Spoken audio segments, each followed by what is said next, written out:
Ladies and gentlemen, what's going on? It's Kyle here. Raw literally just ended 3 minutes ago, and I'm already ready to give you guys my Raw review.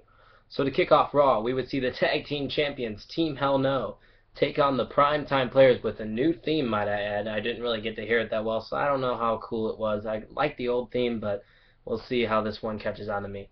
But let's go on to the match. We would see the Shield up in the press box as they were eyeing Team Hell No as we saw them attack them on last week's Raw, and now they want to kind of scout, I guess you would say, Kane and Daniel Bryan in this matchup. So Kane was really in control early in this matchup. We would see early in the matchup that Reigns and Rollins would leave the press box, so Kane and Daniel Bryan were really distracted throughout this whole matchup, so it kind of took the excitement away from the match because they were kind of worried that they might get attacked. Team Hell No, like I said, was very distracted. Ambrose and Reigns would end up creeping up towards the barriers. I'm sorry, I couldn't get the words out of my mouth. They would get there, and then Team Hell No would pick up the victory over the Primetime Players. But right after that, Ambrose and Reigns would attack Kane, and then out of nowhere, Rollins would attack Daniel Bryan. Pretty predictable, if you say so myself, because we saw the Shield leave the press box during the match, and they would end up attacking two faces in the WWE, Daniel Bryan and Kane. And I'll give it a C plus, just because it's kind of predictable what the Shield's doing every time they show up. They're going to attack the faces of the WWE and not their heels, because the Shield is a heel group that is being made. So this would then lead us to Divas matchup, the only Divas matchup, like always. We only see one every Raw. It was AJ Lee versus Tamina Snuka. And finally, I actually was intrigued with the Divas matchup. Of course, it's kind of easy to be intrigued with AJ in the ring. She's very, very easy on the eyes, if you know what I'm saying. Tamina would go for the splash, but it actually would get reversed into a cover, and AJ would pick up the victory in this matchup. I'll give it a B minus because I really think this AJ Tamina thing, they put up a decent match, and for Divas, I'll take decent any day. So B minus there in that matchup. Next, we would see CM Punk and Paul Heyman come out and basically just go on about complaining and go on with this whole respect thing. He would bring up how he's going to surpass John Cena tomorrow night at midnight for 381 days, I think, will be CM Punk after tomorrow night, beating John Cena's title reign we saw a couple years back. So basically, he was just on a rant about how he's not getting respected and how he won those matches and he would have won no matter what the Shield or Brad Maddox did. And then we'd see the Miz come out. The Miz would come out and tell Punk to take a lie detector test on Miz TV at the end of the show, and CM Punk would end up agreeing to that. I'll give this segment a C just because it's repetitive on how CM Punk's asking for respect.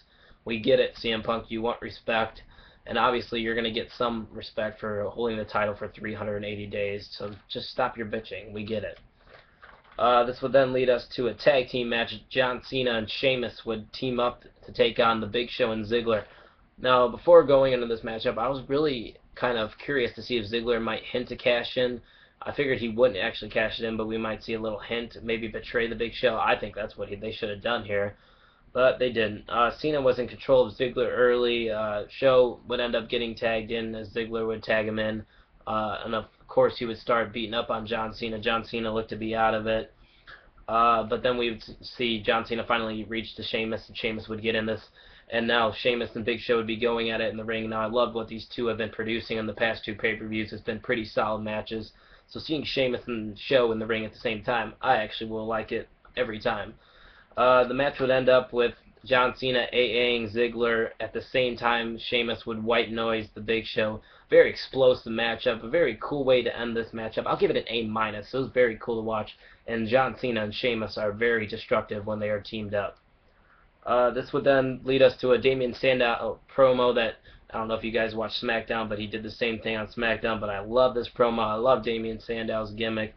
He would call a random fan to the ring, ask him 3 questions, and of course on the third question it would be a hard one that most Americans don't know, and then he would just start making fun of the fan, which was very hilarious. This gimmick, Damien Sandow in this promo, A+, just because Sandow does a great job with what he's been given by the WWE. But of course Santino would come out and basically make himself a matchup against Damien Sandow. I figured somebody was going to come out, and since it's Santino, I lost interest right away. Thank God Sandow ended up picking picking up the victory over Sandow with the finishing move at the end. C- just because I don't like Santino. Nothing against Sandow. He's a great wrestler. We would also see that Brad Maddox is back as he was waiting in Vicky Guerrero's office. Next would be Sin Cara and Alberto Del Rio for the 100th time. I started to lose interest in this matchup. Not the fact that they're bad wrestlers, it's just the fact that we've seen this matchup, and we could probably see what the outcome was. And it was the outcome that we probably all expected with a cross-arm breaker, as Alberto Del Rio would defeat Sin Cara in a match that I'd probably give a C, just because of how the predictability it was.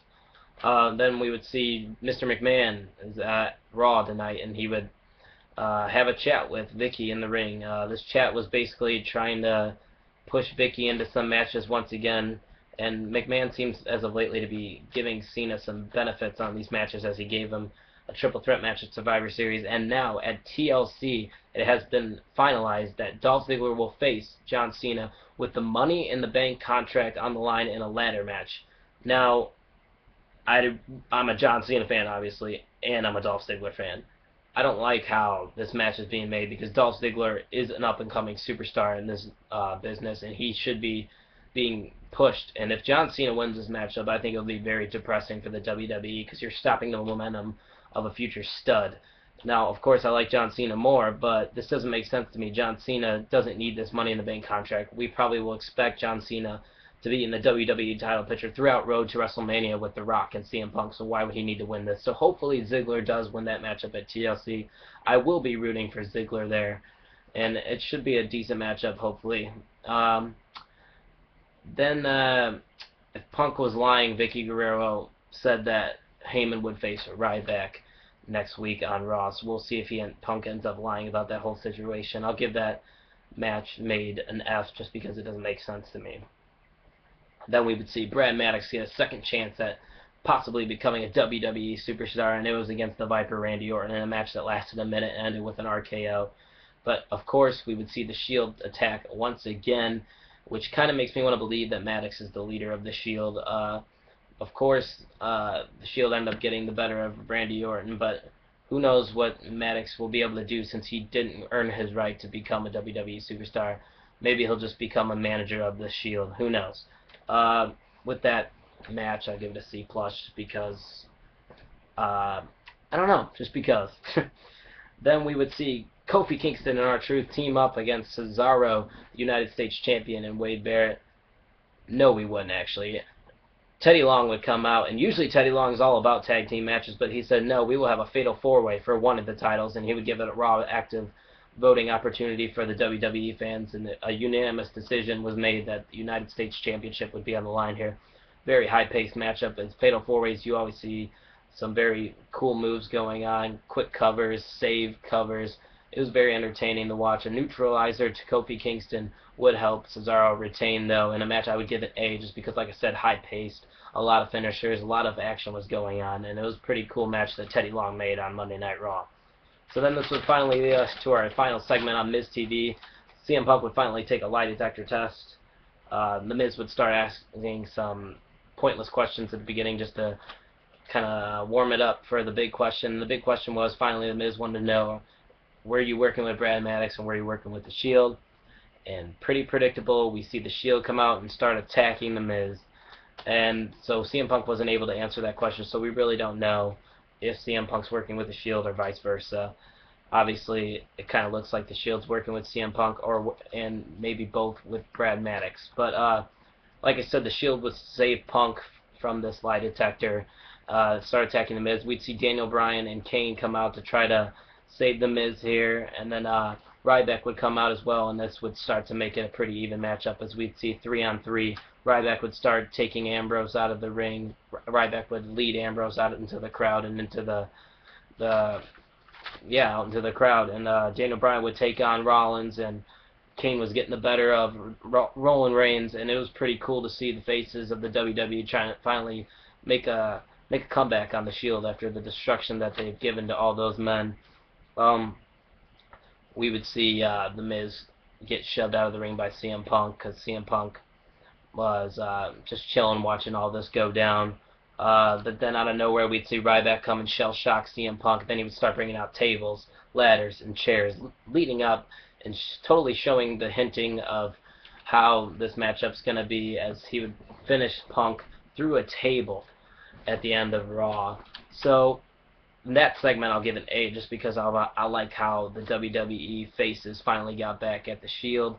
Raw in general was pretty decent. I'll give it a B, B minus, maybe B minus. Yeah, we'll say B minus here. So tell me what you thought of Monday Night Raw. Like and subscribe, guys. Follow me on Twitter, and take it easy.